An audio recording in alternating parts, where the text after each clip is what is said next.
आदाब doctor. Good evening. आदाब doctor में हम आपका इस्तकबाल करते हैं। जी हाँ, आज एक दफ़ा फिर हम एक इंतहाई अहम मौजू पर बातचीत करने वाले हैं। उन्वान है हमारा इनफर्टिलिटी।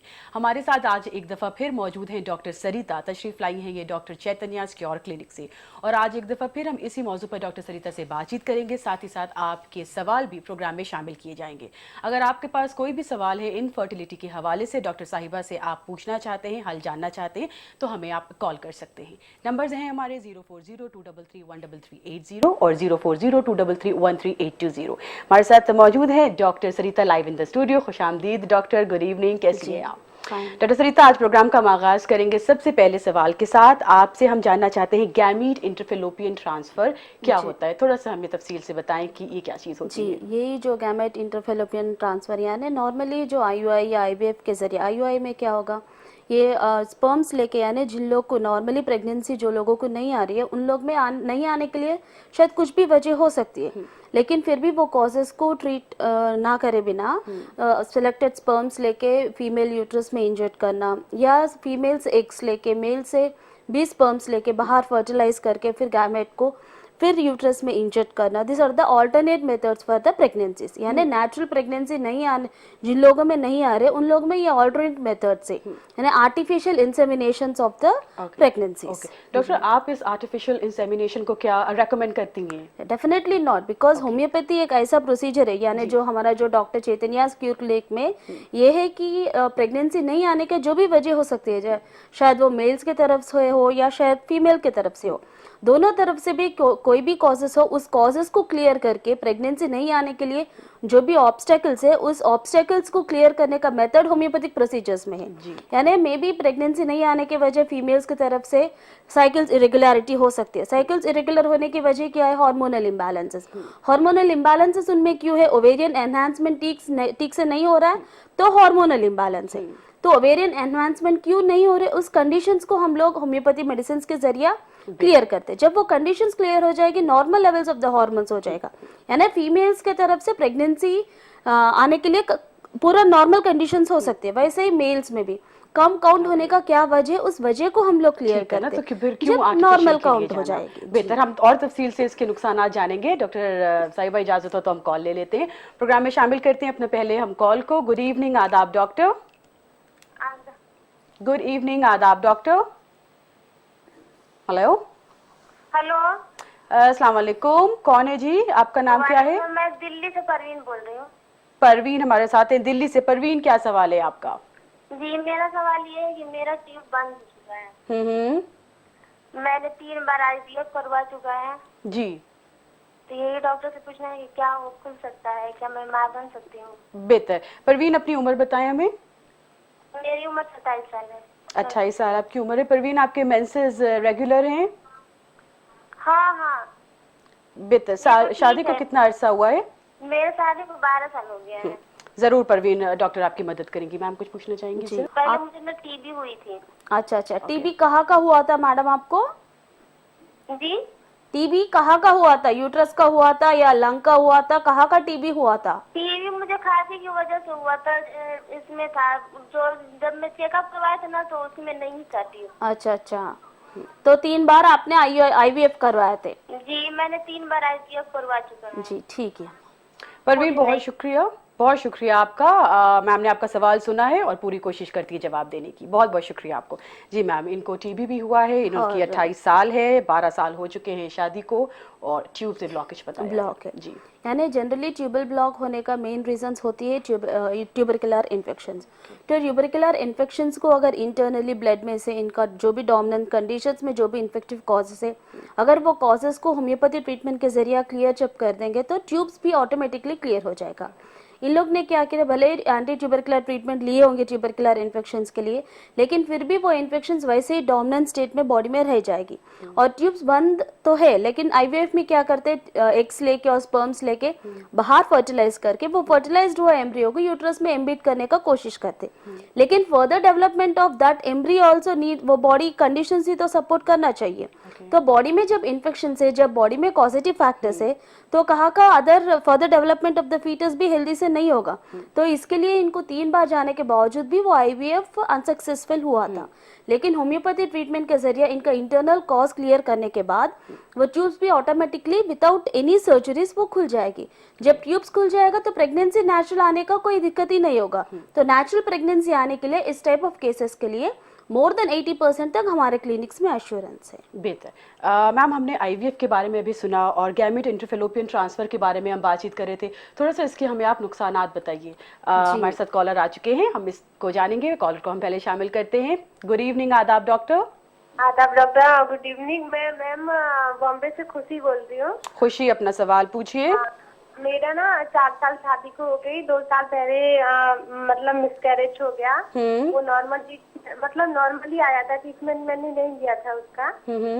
और उसके बाद मेरे पति में कोई मतलब सब ठीक है, मेरा भी सारे टेस्ट हुए, सभी ठीक है जी। और क्या कहते हैं, वो डॉक्टर बोलते हैं ब्लॉक है, तो वो दवा से भी ठीक हो सकता है। डॉक्टर बोलते हैं कि ब्लॉक है?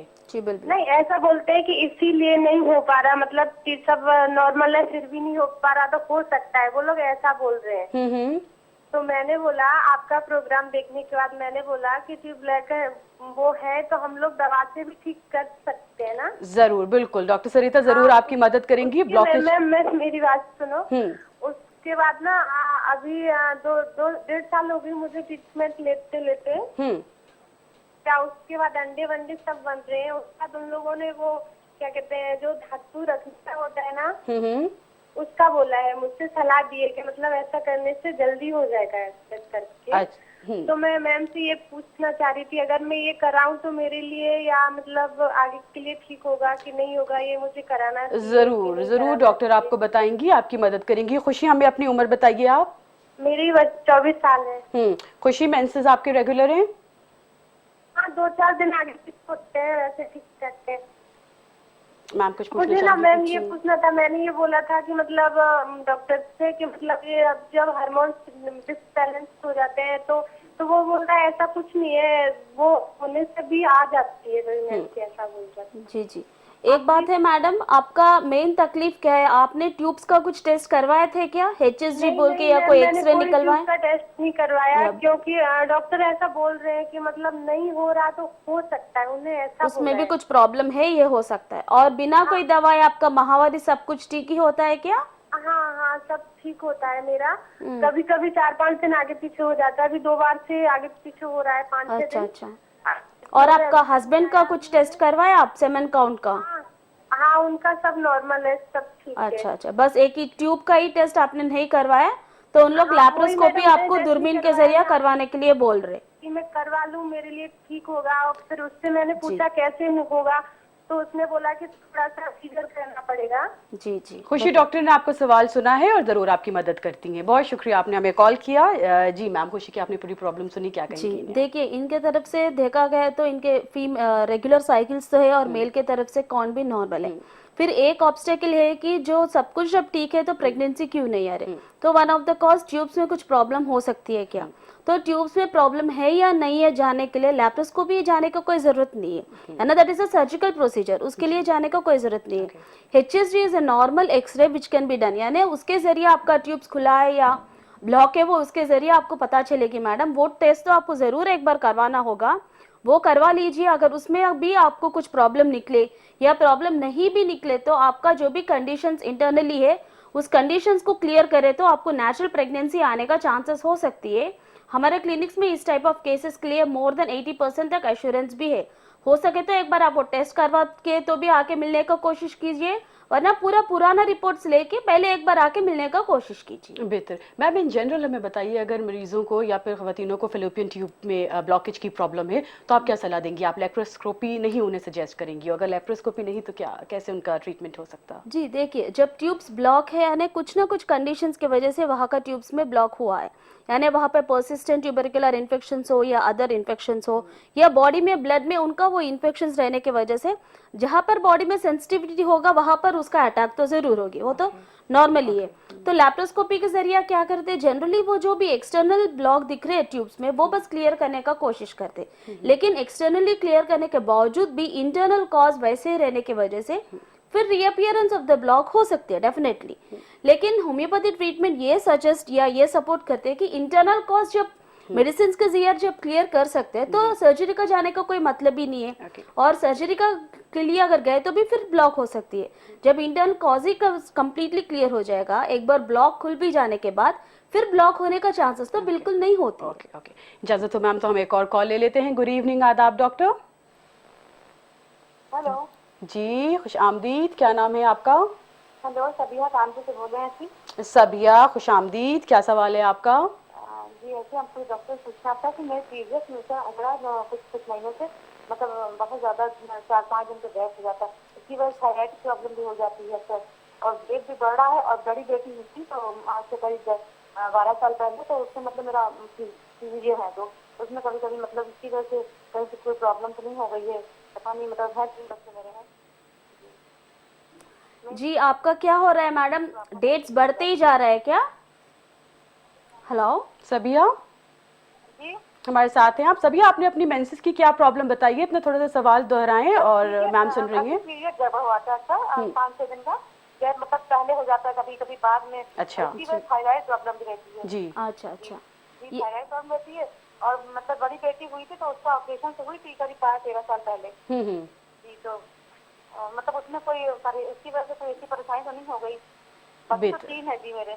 Irregular menses, thyroid. 5 साल की कुछ 4 साल बेटा जी। Okay okay. सबिया, बहुत बहुत शुक्रिया, मैम ने आपका सवाल सुना है, जवाब देने की कोशिश कर रही हैं। Thank you very much. Ma'am, Sabiya के लिए क्या मशवरा है? जी, जो थायराइड ग्लैंड इम्बैलेंसेस हो या जो अगर जब पीरियड्स रेगुलर नहीं आ रहे तो थायराइड इम्बैलेंसेस की वजह से भी हो सकती है। और इंटरनल पेल्विक ऑर्गन्स में उतना एनहांसमेंट नहीं रहने की वजह से release of the thyroid hormones as well as the pelvic hormones, यानी पीरियड्स रेगुलर आने के लिए जो hormones FSH, LH, prolactin, E2 testosterone hormones होगा उसमें भी इम्बैलेंसेस रहने की वजह से इनमें पीरियड्स रेगुलर नहीं हो रही है। तो ग्लैंड्स इम्बैलेंस एनहांसमेंट नहीं है तो नहीं हो रहा है। तो इन लोग क्या कर रहे हैं, जब थायराइड ग्लैंड में एनहांसमेंट नहीं है तो थायराइड हार्मोन्स को सप्लीमेंट्री फुलफिल करें। जब पीरियड्स रेगुलर नहीं आ रहा तो उसको भी टैबलेट्स के जरिए फुलफिल करें। लेकिन इंटरनली वो हार्मोन्स इनके बॉडी में नेचुरली क्यों प्रोड्यूस नहीं हो रहा, उस कंडीशंस को तो कहीं भी ट्रीटमेंट नहीं ले रहे। लेकिन होम्योपैथी ट्रीटमेंट में क्या होगा, ये ग्लैंड्स में एनहांसमेंट क्यों नहीं है, इसके लिए सर्टेन कॉजेस हो सकते हैं, यानी साइकोलॉजिकल फैक्टर्स या फैमिली टेंडेंसीज या बॉडी टेंडेंसीज। इस सभी कॉजेस को कंसिडर करते हुए कॉन्स्टिट्यूशनल रेमेडी जब दिया जाएगा तो ये कॉजेस क्लियर होके normal enhancement of the glands होती है।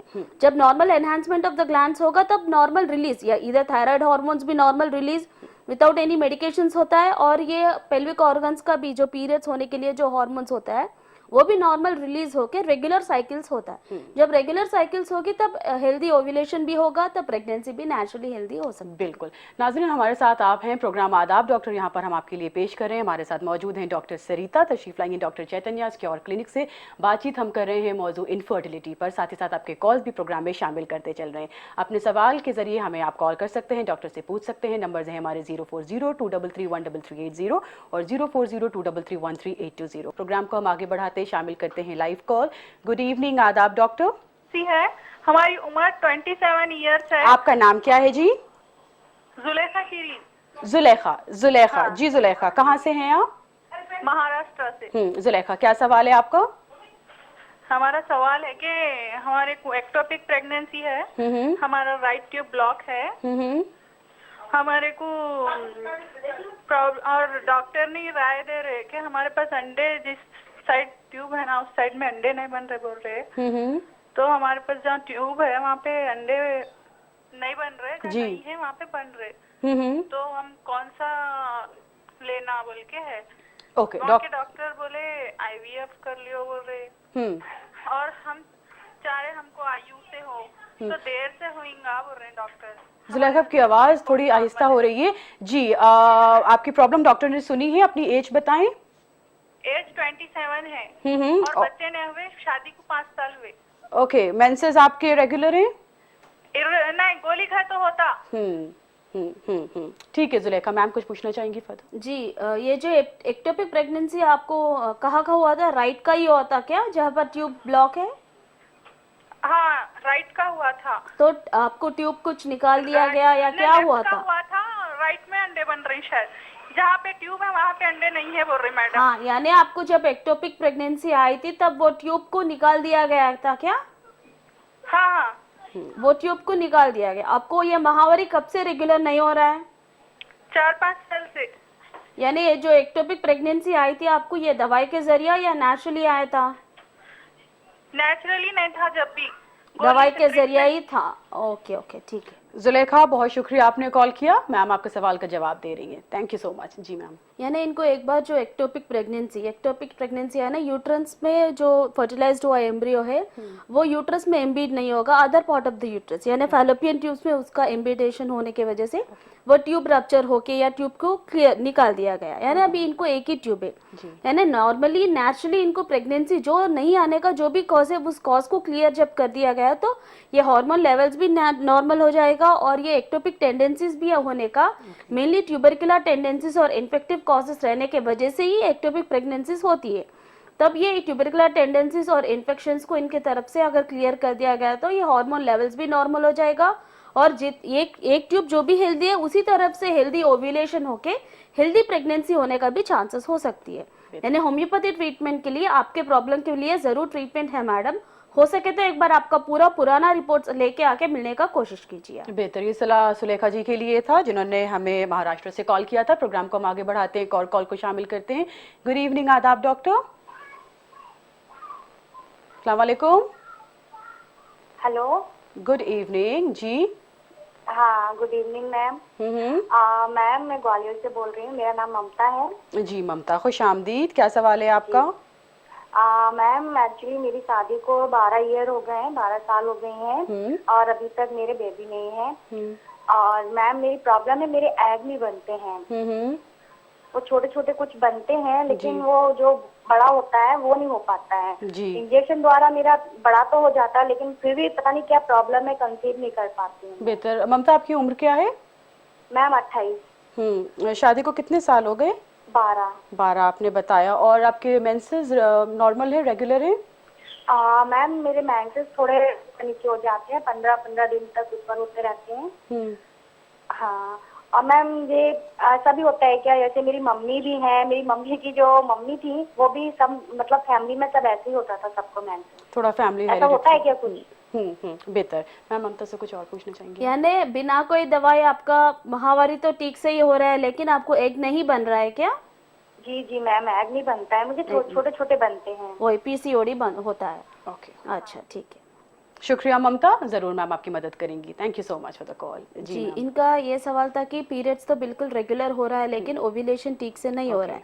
यानी जिन फीमेल्स में पीरियड्स 28 to 30 डेज में रेगुलर होता है उन लोग में 11th डे से 18th डे तक नॉर्मल एक 18 mm साइज आके रिलीज होना चाहिए। जब वो हो रहा है ना, वो रिलीज होने के लिए जो भी कंडीशंस इनके बॉडी में नॉर्मली होना चाहिए वो कंडीशंस नहीं हो रहा है। यानी FSH LH हार्मोन्स 3:1 रेशियो में अगर हो तो ही ये नॉर्मल ओव्यूलेशन 18 mm साइज आके रिलीज होने का चांसेस था।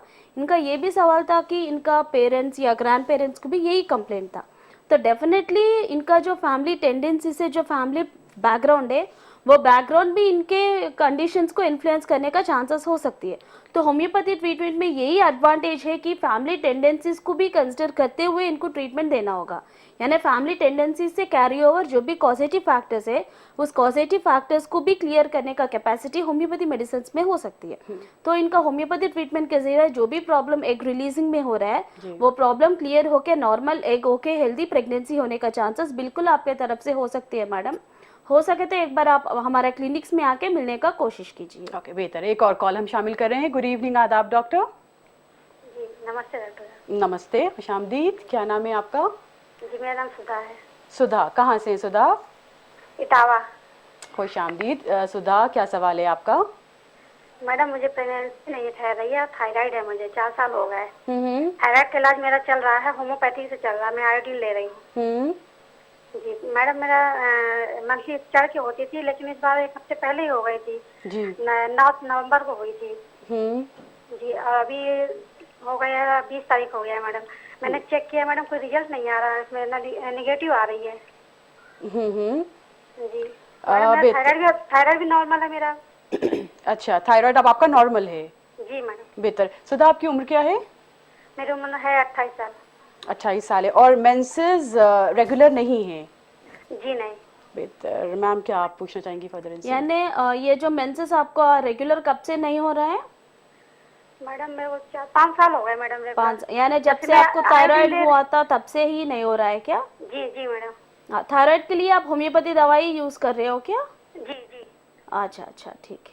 बहुत शुक्रिया सुधा, जरूर मैम आपकी मदद करेंगी। Thank you so much for the call. जी मैम। जनरली होम्योपैथी में ऐसा होता है कि थायराइड के लिए एक टैबलेट और पीरियड जब रेगुलर नहीं हो रहे उसके लिए एक टैबलेट तो बिल्कुल नहीं होगा। लेकिन ये है कि जहाँ पर इन लोग होम्योपैथी दवाई ले रहे हो तो डॉक्टर्स के एबिलिटी के ऊपर टोटली होम्योपैथी ट्रीटमेंट डिपेंड हो सकती है। यानी वो उनमें ये एनहांसमेंट प्रॉब्लम, ग्लैंड्स में एनहांसमेंट प्रॉब्लम क्यों हो रहा है? थायराइड ग्लैंड कोई अलग नहीं है, या पेल्विक्स में जो भी ओवेरियन ऑर्गन्स रहता है वो बिल्कुल अलग नहीं है। बॉडी में एक system is related to another system. एक सिस्टम में अगर इम्बैलेंस है तो उसका इन्फ्लुएंस अदर सिस्टम में भी हो सकती है। जब एक सिस्टम को इन लोग होम्योपैथी दवाई के जरिए ट्रीट कर रहे तो that should affect other system also. यानी वो ट्रीटमेंट प्रोसीजर्स ठीक नहीं रहने की वजह से या डॉक्टर्स को उतना यानी रिसीविंग पॉजिटिव फैक्टर्स को कंसिडर करने का उतना कैपेसिटी अगर नहीं है तो भी ट्रीटमेंट उतना अपग्रेड नहीं हो सकता है। लेकिन होम्योपैथी ट्रीटमेंट के जरिए आपका जो भी प्रॉब्लम है मैडम वो क्लियर होने के लिए बिल्कुल चांसेस है। इस टाइप ऑफ केसेस के लिए हमारा डॉक्टर चैतन्या क्यूर क्लिनिक में मोर देन 80% तक एश्योरेंस भी है। हो सके तो आप एक बार आके मिलने का कोशिश कीजिए। Very nice. प्रोग्राम को हम आगे बढ़ा के एक और कॉल लेते हैं। गुड इवनिंग, आदाब डॉक्टर। हाँ हेलो जी, खुश आमदीद। हाँ मेरा नाम नजराना है, मैं मुंबई से बोल रही हूँ। नजराना, क्या सवाल है आपका? हाँ तो मुझे 12 साल हो गए मैडम, प्रेगनेंसी नहीं है।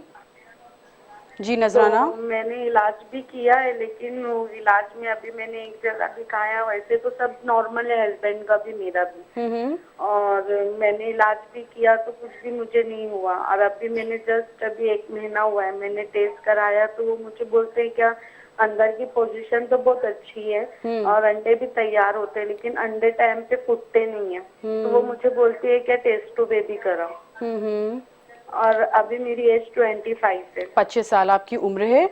शादी को अब 12 साल हो गए हैं। और नजराना, आपके मेंसेस रेगुलर हैं? हाँ एकदम, बस 2-3 दिन का हो जाता है आगे पीछे। पहले प्रॉब्लम तो मैंने दूरबीन स्कोपी से चेक किया तो वो सब मेरा नॉर्मल हो गया, उसमें कुछ भी नहीं था दूरबीन स्कोपी से। फिर वो मैंने नर्स जो ट्यूब आती है, मैंने वो ट्यूब का एक्सरे करा, वो भी नॉर्मल है। उसमें भी यानी रिपोर्ट में कुछ भी नहीं है। और इसके इलाज के बाद से फिर मेरा वेट भी बढ़ने लगा। फिक्र ना करें जी डॉक्टर। अभी जस्ट मैंने 1 महीना भी मुझे हुआ है, उन्होंने बताया, लेकिन वो मुझे बोल रहे कि टेस्ट टू बेबी करो। जरूर डॉक्टर सरिता मौजूद है, उन्होंने आपकी प्रॉब्लम सुनी है, वो जरूर आपकी मदद कर रही है। मैम कुछ पूछना चाहेंगे? जी, आपका बस अंडा साइज हो रहा है लेकिन वो रिलीज नहीं हो रहा है, बस यही प्रॉब्लम है ना आपकी तरफ से? प्रॉब्लम है। और आपने कभी आपका हस्बैंड का कुछ टेस्ट करवाया क्या? उनके काउंट कैसा है? उनका भी नॉर्मल है। उनका भी नॉर्मल काउंट है। ओके मैडम, ठीक है। Thank you so much for the call. जरूर मैम आपकी मदद कर रही है। थैंक यू जी डॉक्टर। यानी इनका नॉर्मल एग साइज तो हो रहा है। नॉर्मली 11th पीरियड्स जब रेगुलर होता है तो 11th डे से 18th डे तक 18 mm साइज आके एग रिलीज हो रहा है। तो इनका उस with in 18th day 18 mm size तो हो रहा है लेकिन वो रिलीज नहीं हो रहा। यानी ल्यूटिनाइजिंग हार्मोन, एग को रप्चर करने के लिए ल्यूटिनाइजिंग हार्मोन नॉर्मल लेवल्स में अगर हो तो ही ये एग रिलीज हो सकती है। तो इनके बॉडी में वो ग्लैंड से ये ल्यूटिनाइजिंग हार्मोन ठीक तरीके से रिलीज नहीं हो रहा तो एग रप्चर नहीं हो रहा है। तो वो ल्यूटिनाइजिंग हार्मोन क्यों रिलीज नहीं हो रहा, उस कॉज को बस क्लियर कर दिया गया तो वो हार्मोन रिलीज नॉर्मल हो जाएगी। तब नेचुरल प्रेगनेंसी हो सकती है। तो उसके लिए टेस्ट ट्यूब बेबी को जाने को कोई जरूरत नहीं होगा। टेस्ट ट्यूब बेबी में भी क्या करते हैं, इसी ल्यूटिनाइजिंग हार्मोन्स को इंजेक्शन के जरिए बॉडी में इंड्यूस करते।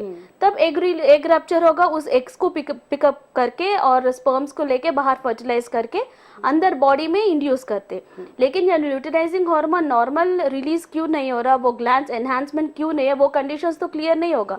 वो कंडीशंस वैसे ही रहने की वजह से ऐसे टेस्ट ट्यूब बेबी करवाने के बावजूद भी वो हेल्दी नहीं होगा अगर प्रेगनेंसी भी आए तो, और प्रेगनेंसी आने का चांसेस भी कम ही हो सकता है। जब कॉज ही क्लियर कर दिया गया है तो नेचुरल प्रेगनेंसी आने का चांसेस हो सकता है होम्योपैथी ट्रीटमेंट के वेरी जरिए। Nice, okay. हमारे साथ नाजरीन आप हैं, प्रोग्राम आदाब डॉक्टर जी हाँ यहाँ पर चल रहा है। हमारे साथ मौजूद हैं डॉक्टर सरिता, तशरीफ लाएंगे डॉक्टर चैतन्या क्योर क्लिनिक से। बातचीत हम कर रहे हैं इनफर्टिलिटी के हवाले से, साथ ही साथ आपके सवाल भी प्रोग्राम में हम शामिल करते चल रहे हैं। नंबर्स आपके लिए हम दोहरा दें, नंबर्स हैं हमारे 040-233-13380 और 040-233-13820। कहते हैं बच्चे हर घर में एक नेमत की तरह होते हैं, लेकिन कुछ घर ऐसे होते हैं जिन्हें ये नेमत नहीं हासिल होती है। हम बात करें उन इनफर्टाइल कपल्स के बारे में जो बच्चों की खुशियों से या फिर इस नेमत से महरूम है। हमारे साथ मौजूद हैं डॉक्टर सरिता, जी हाँ तशरीफ लाएंगे डॉक्टर चैतन्या क्योर क्लिनिक से, और इनके साथ हम बातचीत कर रहे हैं इनफर्टिलिटी मौजू पर। आपकी प्रॉब्लम्स को भी हम प्रोग्राम में शामिल कर रहे हैं जिनको डॉक्टर सरिता सॉल्व करती हुई चल रही हैं। आपको भी अगर कोई सवाल है हमें आप कॉल कर सकते हैं। नंबर्स हैं हमारे 040-233-13380 और 040-233-13820। प्रोग्राम को आगे बढ़ाते हैं और जल्दी से हम एक और लाइव कॉल प्रोग्राम में शामिल करते हैं। गुड इवनिंग, आदाब डॉक्टर। हेलो, अस्सलाम वालेकुम। वालेकुम अस्सलाम। हाँ अर्शी जी, मेरा नाम जीनत है, मैं हैदराबाद से बात कर रही हूँ। जी, मेरे जी। 2-3 सवाल है, मैं मैडम से बात करना चाहती हूँ। बिल्कुल आराम से आप सवाल अपना पूछिए जीनत। मैडम गुड इवनिंग, मेरा पहला क्वेश्चन है मैम, मेरी एज 34 इयर्स है और मुझे शादी होके 9 इयर्स है, लेकिन फर्टिलिटी एक ही बार आई थी। मैं एक ही बार कंसीव करी थी 2006 में। हेलो जी जी बोलिए। हाँ, लेकिन उसके बाद फिर कंसीव नहीं करी मैं। रिसेंटली मैं ये मेरी गायनोकोलॉजिस्ट को बताने से वो लोग लैप्रोस्कोपी सजेस्ट करे। 3 दिन हुआ मेरा लैप्रोस्कोपी हो गया। वो बोल रहे कि ट्यूब्स ब्लॉक है, ब्लॉक तो क्लियर करे, क्योंकि वो लोग बोल रहे टीबी का कुछ चांस है, इन्फेक्शन है, वो क्लियर तो कर दिए। मेरा सवाल आपसे ये है कि क्या ये इन्फेक्शन सिर्फ वो ट्यूब तक रहता या बॉडी के कोई और पार्ट में भी स्प्रेड होता? पहला क्वेश्चन ये है। और वो बोल रहे कि क्योंकि आपका इन्फेक्शन क्लियर हो गया, कंसीव आप नेचुरली कर सकते। तो मैं आपसे ये पूछना चाह रही हूँ कि वो मेरे को कुछ टैबलेट सजेस्ट करे, कुछ कोर्स सजेस्ट करे, तो क्या वो टैबलेट्स लेने से काफ़ी होगा? आप क्या सजेस्ट करते हैं? जी, और ये जो आपको फर्स्ट प्रेगनेंसी आपको हुआ था ना, फर्टिलिटी एक बार, that was a natural pregnancy? और हाँ, एग्जैक्टली नेचुरल प्रेगनेंसी था। उसके बाद कभी अबॉर्शन हिस्ट्रीज या बिल्कुल कुछ भी नहीं हुआ था नहीं, आपको? फर्स्ट जो मिसकैरेज था वो गायनोकोलॉजिस्ट बोले कि वो अबनॉर्मल प्रेगनेंसी थी। फिर उसके यानी बाद वो आपको जो हेल्दी चाइल्ड हुआ था उससे पहले एक बार अबॉर्शन भी हुआ था? नहीं, वो जो एक बार हुआ था that is only an abnormal pregnancy. हाँ, अनडेवलपमेंट फैक्टर्स। डीएनसी कराए थे मैम। और अभी बोले कि ऐसा ट्यूबुलर इन्फेक्शन है बोल के बोल रहे। जी ओके। आपके फैमिली में किसी को टीबी ऐसे कुछ कंप्लेंट्स है क्या? हाँ, हमारे ग्रैंडफादर को था, हमारे दादा को था। Okay ma'am. जीनत बहुत शुक्रिया, मैम ने आपके सारे सवाल सुने हैं और जवाब देती हैं। बहुत शुक्रिया आपने हमें कॉल किया। जी डॉक्टर क्या कहेंगी जीनत के लिए? इनका यानी जो भी सवाल था, या टीबी इन्फेक्शंस बॉडी में फैलती है या टीबी के लिए, ट्यूबरकुलर इन्फेक्शंस के लिए जो भी कोर्स ले रहे हैं उसके कोर्स के जरिए कम्प्लीटली इन्फेक्शंस क्लियर होता है क्या? यानी इनका जनरली स्टार्टिंग से ये नॉर्मल प्रेगनेंसी नहीं आने के लिए इंटरनल इन्फेक्शंस था। जब इंटरनल इन्फेक्शंस था ही तो एक बार जो प्रेगनेंसी आई थी वो नेचुरल हेल्दी प्रेगनेंसी नहीं था, तो undevelopment factors of the foetus कुछ था।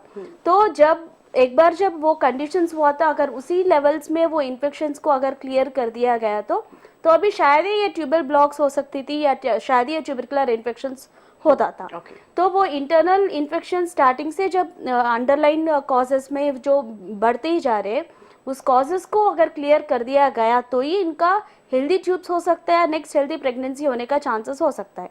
इंटरनल ट्यूबरकुलर इन्फेक्शंस लैप्रोस्कोपी के जरिए अगर क्लियर कर दिया गया तो भी मैडम आपके बॉडी में, ब्लड में वो इन्फेक्शंस होती है। वो infections it may not affect the other parts directly, but लेकिन वो इंटरनली इन्फेक्शंस रहने के वजह से आपको हेल्दी प्रेगनेंसी नहीं आने का चांसेस भी हो सकता है। वो इंटरनल इन्फेक्शंस वैसे ही रहने की वजह से फिर ट्यूबल ब्लॉक्स भी हो सकती है, और एंटी ट्यूबरकुलर ट्रीटमेंट लेने के बावजूद भी वो इंटरनल इन्फेक्शंस तो कम्प्लीटली एलिमिनेट नहीं हो सकता है। डोमिनेंट स्टेट में वो वैसे ही रह जाएगी, लेकिन होम्योपैथी ट्रीटमेंट के जरिए ये पूरा इन्फेक्शंस को आपके बॉडी में से क्लियर कर सकते हैं। ये इन्फेक्शंस क्लियर होने के बाद आपको नेचुरल हेल्दी प्रेगनेंसी होने का चांसेस भी हो सकता है। बेहतर। हम प्रोग्राम में लाइव कॉल शामिल करते रहेंगे। हमारे नंबर्स हैं 0402331380 और 0402331380। डॉक्टर हमें आप ये बताइए डॉक्टर त्रिता, प्रीवियस जनरेशन में अगर कोई प्रॉब्लम रही है, मिसकैरेजेस हुए हैं, अबॉर्शंस हुए, इनफर्टिलिटी से वो गुजरी हैं, तो क्या चांसेस हैं कि नेक्स्ट जनरेशन भी उसी प्रॉब्लम से गुजर सकती है? कितने चांसेस होते हैं? यानी ये नहीं बोल सकते कि प्रीवियस जनरेशन्स में अगर इनफर्टिलिटी का प्रॉब्लम हो तो ही ये जनरेशन्स में इनफर्टिलिटी प्रॉब्लम होता है, या प्रीवियस जनरेशन्स में नेचुरल प्रेगनेंसी या हिस्ट्री ऑफ अबॉर्शंस होते, ये प्रेगनेंसी में ये जनरेशन्स में वही कॉजेस नहीं हो सकता है। या अभी तो बोलते कि प्रीवियस जनरेशन्स में इनका एक ग्रैंडफादर के ट्यूबरकुलर इन्फेक्शन था, ट्यूबरकुलर इन्फेक्शन उनको था, लेकिन फिर भी हेल्दी प्रेगनेंसीज हुआ था, उनकी वाइफ को हेल्दी ये हुआ था सभी का। लेकिन थोड़े लोगों में, यानी जिन लोगों में वो सेंसिटिविटी ज्यादा होते हैं, दैट में अफेक्ट द पार्ट, यानी definitely family carry over causes जो भी है वो कॉजेस, सेंसिटिविटी अपने बॉडी में एलिमिनेशन कैपेसिटी उतना स्ट्रांग नहीं है तो दैट में affect. It may not infertility problem, any other case like diabetes, asthma, TB, cancer, any of the systemic causes can lead to infertility इस जनरेशन्स में।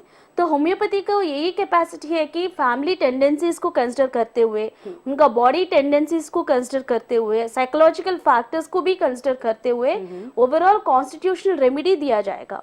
वो कॉन्स्टिट्यूशनल रेमेडी से वो फैमिली टेंडेंसी से जो भी कैरी ओवर हो रहा है पॉजिटिव फैक्टर्स, वो कॉजेस भी क्लियर होके ये जनरेशन हेल्दी होती है, यानी नेक्स्ट जनरेशन जो भी आती है वो फैमिली कैरी ओवर्स तो बिल्कुल नहीं होगा वो जनरेशन। जरूरी नहीं है जी। ओके, एक हम कॉल और शामिल करते हैं। गुड इवनिंग, आदाब डॉक्टर। हाँ डॉक्टर, मेरी शादी को 3 साल हो गए हैं। अपना नाम बताएं प्लीज, कहाँ से कॉल कर रही हैं आप? मेरा नाम रुचि है, लखनऊ से। लखनऊ से रुचि हमारे साथ है जी। रुचि, सवाल पूछें अपना।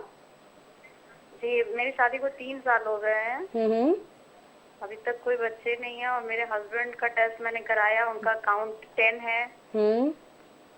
हाँ, तो मैंने IUI भी कराया है, थायराइड भी नॉर्मल है और ट्यूब्स भी खुले हुए हैं। हाँ, तो जो आपने टेस्ट करवाया इसमें आपने अपने इसका क्या कारण है? थायराइड है आपको? जी, IUI मैंने कराया है। हाँ, उसे थायराइड पता चला है।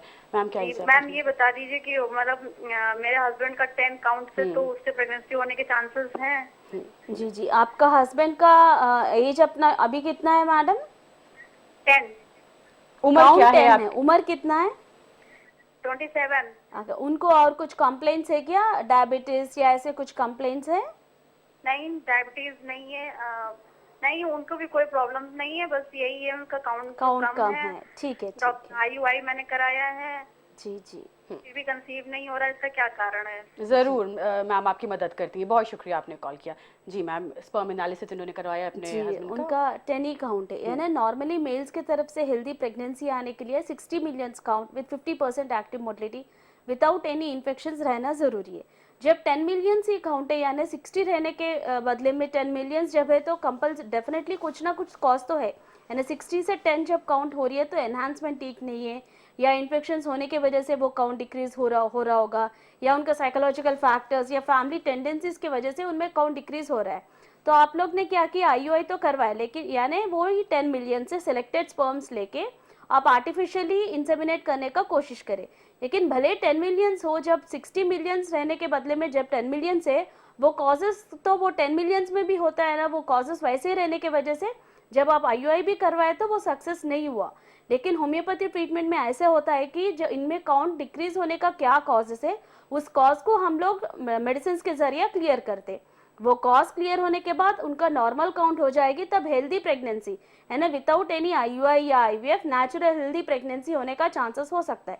मेनली हमारा क्लिनिक्स में ये है कि सेमेन एनालिसिस को हम लोग कंप्यूटराइज्ड माइक्रोस्कोप में देखते, काउंट क्यों कम है, उसमें किस टाइप ऑफ इन्फेक्शन है, किस टाइप ऑफ मॉर्फोलॉजिकल अबनॉर्मलिटीज है, उसको कंसिडर करते हुए उनको ट्रीटमेंट दिया जाएगा। वो कॉजेस क्लियर होने के बाद normal development of the count हो सकती है। ओके, इन्होंने भी मैम मेल इनफर्टिलिटी के हवाले से सवाल पूछा था। हमारे साथ एक और कॉलर आ गए हैं, चलिए हम पहले कॉल ले लेते हैं। गुड इवनिंग, आदाब डॉक्टर।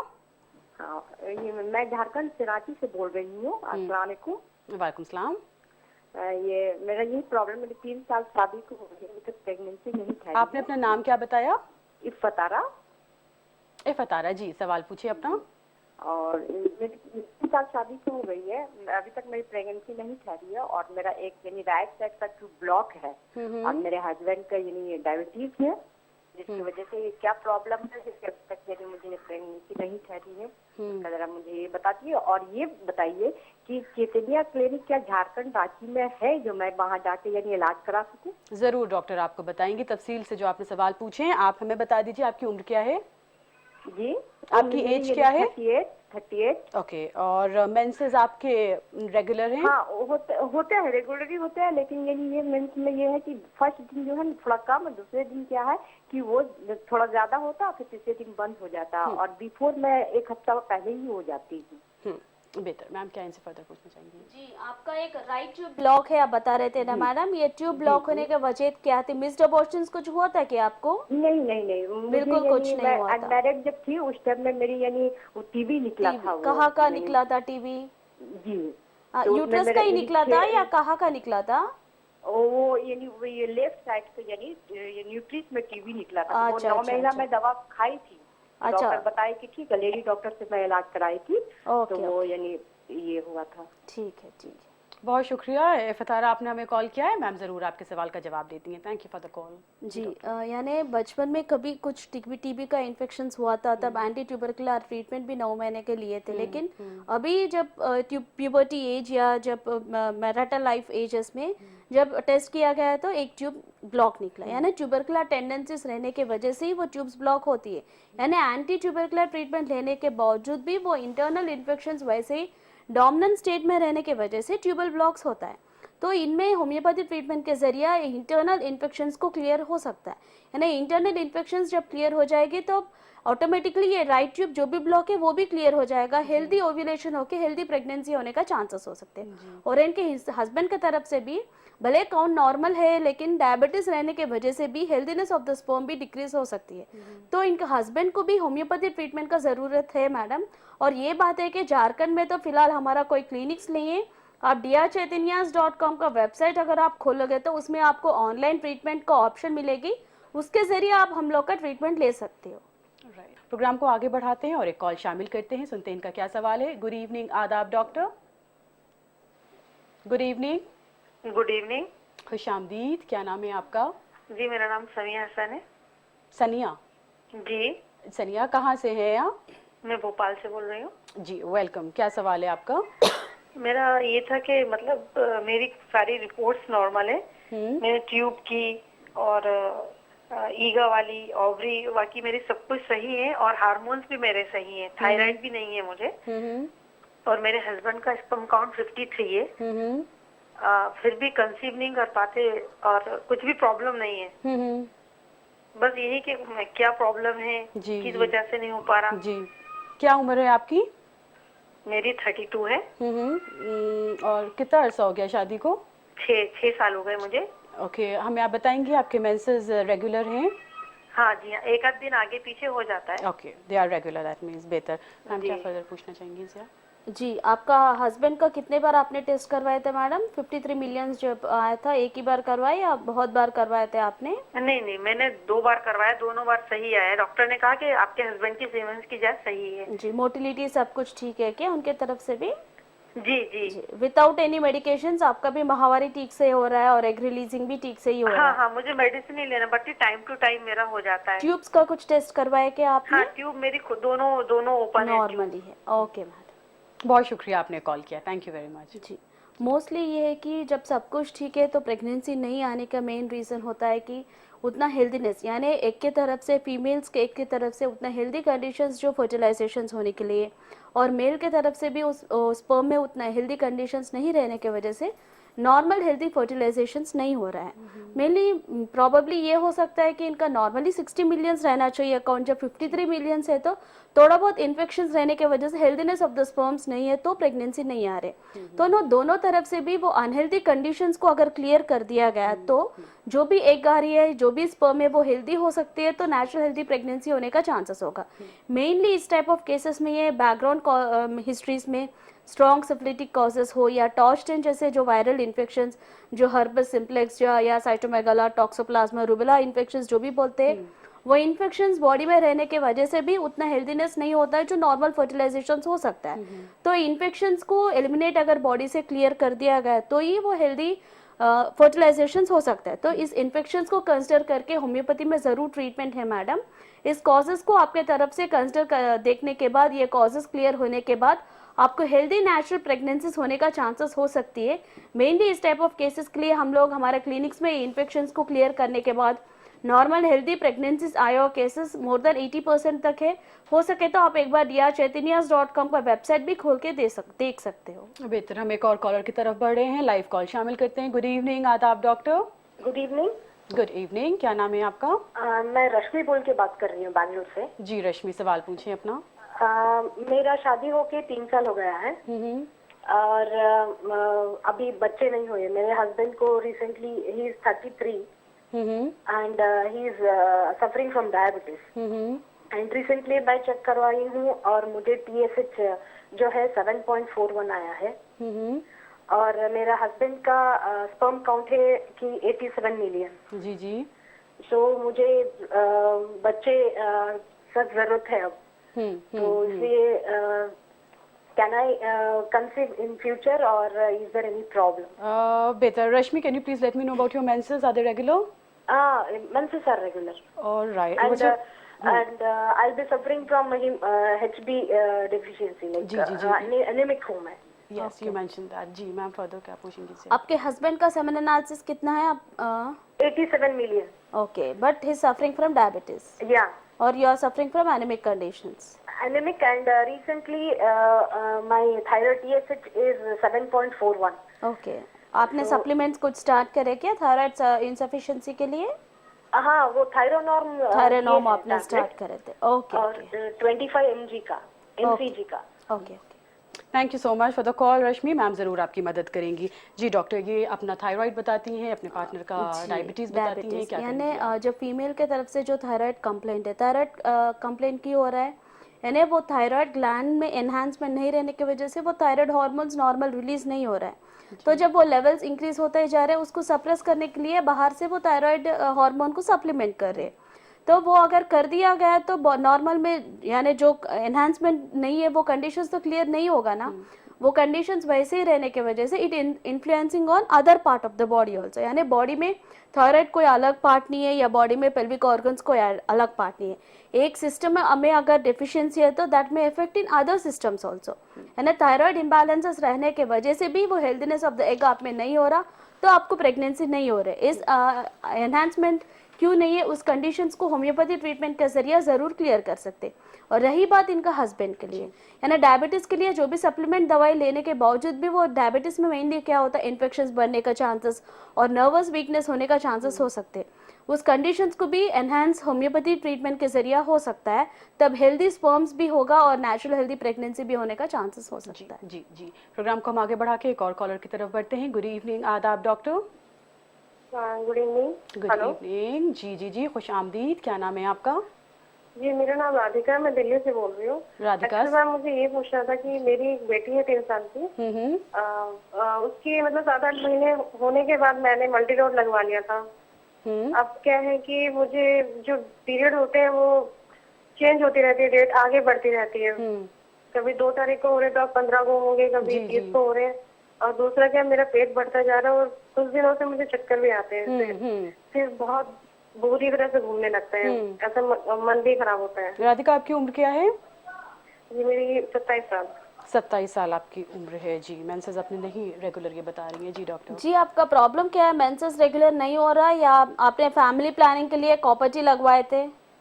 हाँ जी, वो फैमिली प्लानिंग के लिए मैंने मल्टीलोड लगवाया था। अच्छा अच्छा। मैम, बस ये पूछना है कि पेट भी बढ़ता जा रहा है, दूसरा क्या है कि उसकी वजह से ही मुझे चक्कर आते हैं मल्टीलोड लगवाने की वजह से। हाँ हाँ। डेट का तो ये है कि वो बढ़ती जाती है लेकिन आती है हर महीने। जी, ये इससे पहले कैसे था आपका माहवारी, ये लूप लगवाने से पहले? मैम, वो मतलब 2-3 दिन का अंतर आता था बस। अच्छा अच्छा, ठीक है। Thank you so much for the call, शुक्रिया। जी, ये कॉन्ट्रासेप्शंस के लिए जो भी इंट्रा यूटेराइन डिवाइसेस यूज़ करते हैं वो भी हार्मोन बेस्ड डिवाइसेस ही होता है। मोस्ट ऑफ द फीमेल्स में वो डिवाइसेस जब इंड्यूस करते तब भी ये इरेगुलरिटीज़ या इम्बैलेंसेस जो चक्कर हो रहा है या इम्बैलेंसेस बढ़ के ये पीरियड्स इरेगुलरिटी होना या अब्डोमिनल या इंक्रीज होना, ये कंडीशंस हो सकते हैं। थोड़े फीमेल्स में ऐसे होते हैं वो क्लियर निकालने के बाद ये इम्बैलेंसेस होता है, यानी ये हार्मोन बेस्ड इंस्ट्रूमेंट्स बॉडी में इंड्यूस करने के वजह से भी, ये इन्फेक्शंस के वजह से इम्बैलेंसेस या हार्मोनल इम्बैलेंसेस के वजह से ये कंडीशंस होता है। बेहतर यही है मैडम, आपको पहले वो लूप आप निकलवा दीजिए, उसके बाद अगर ये कंटिन्यूसली आपको ये इम्बैलेंसेस या ये कंप्लेंट्स अगर आपको हो रहा है तो आप होम्योपैथी ट्रीटमेंट को ऑप्ट करने का कोशिश कीजिए। अगर फिलहाल अभी प्रेगनेंसी नहीं चाह रहे हो तो यही बेहतर है कि जो ओव्यूलेशन पीरियड होता है, यानी 11th डे से 18th डे जो ओव्यूलेशन पीरियड होता है, उस बीच में आप दोनों मिलने का कोशिश मत कीजिए, तो प्रेगनेंसी को तो आप अवॉइड ही कर सकते हो। ये इंट्रायूटेराइन डिवाइसेस के वजह से आप आगे जाके फुल इनफर्टिलिटी प्रॉब्लम या कोई अदर प्रॉब्लम्स भी फेस हो सकता है। मैम इसी को हम आगे कर बढ़ाएं कि जो लोग प्रेगनेंसी नहीं चाहते, प्रेगनेंसी को रोकना चाहते हैं और इस तरह की कॉन्ट्रासेप्टिव्स यूज करते हैं और फिर इस तरह के सिम्टम्स और प्रॉब्लम से गुजरते हैं, तो इन नटशेल आप उन्हें क्या कहेंगी कि किस तरह से प्रेगनेंसी रोक सकते हैं? वही, यानी प्रेगनेंसी अवॉइड करने के लिए अगर कॉन्ट्रासेप्टिव पिल्स यूज कर रहे होंगे या इंट्रायूटेराइन डिवाइसेस जो लोग यूज करते होंगे, ये दोनों के वजह से भी इम्बैलेंसेस होने का चांसेस तो मोर देन 90% हो सकता है। यानी जब यूज कर रहे हैं तब तो ठीक ही रहेगा, ये स्टॉप करने के बाद इम्बैलेंसेस होके जब प्रेगनेंसी चाह रहे हैं इन लोग तो प्रेगनेंसी नहीं आने का चांसेस भी हो सकता है। तो बेहतर यही है कि अगर प्रेगनेंसी आप लोग नहीं चाह रहे हो तो नेचुरल कंट्रासेप्शंस, यानी ओव्यूलेशन पीरियड जो 11th डे से 18th डे जो होता है एग रिलीज होने का टाइम, उस बीच में अगर नहीं मिले तो प्रेगनेंसी होने का बात ही नहीं होगा। तो नेचुरल कंट्रासेप्शंस जब यूज करेंगे तो कोई साइड इफेक्ट्स भी नहीं होगा, कोई इन्फेक्शंस भी नहीं होगा। बेहतर। हमारे साथ आज फिर एक दफ़ा मौजूद थी, जी हाँ, डॉक्टर सरिता, और एक दफ़ा फिर इसी इनफर्टिलिटी मौजू पर उन्होंने हमारे साथ बहुत ख़ास और अहम बातें हमारे साथ बांटी हैं। डॉक्टर सरिता आज एक दफ़ा फिर हमारे स्टूडियो में तशरीफ़ लाई, बहुत बहुत आपका शुक्रिया, थैंक यू सो मच। नाज़रीन, आपका भी बहुत बहुत शुक्रिया, हमारे प्रोग्राम में आप शामिल हुए। अपना ख्याल रखिएगा, इजाज़त दीजिए, खुदा हाफिज़। हमारा पता है आदाब doctor, ETV Urdu, Ramoji film city, Hyderabad 501512। हमारा ईमेल एड्रेस है responseurdu@etv.co.in।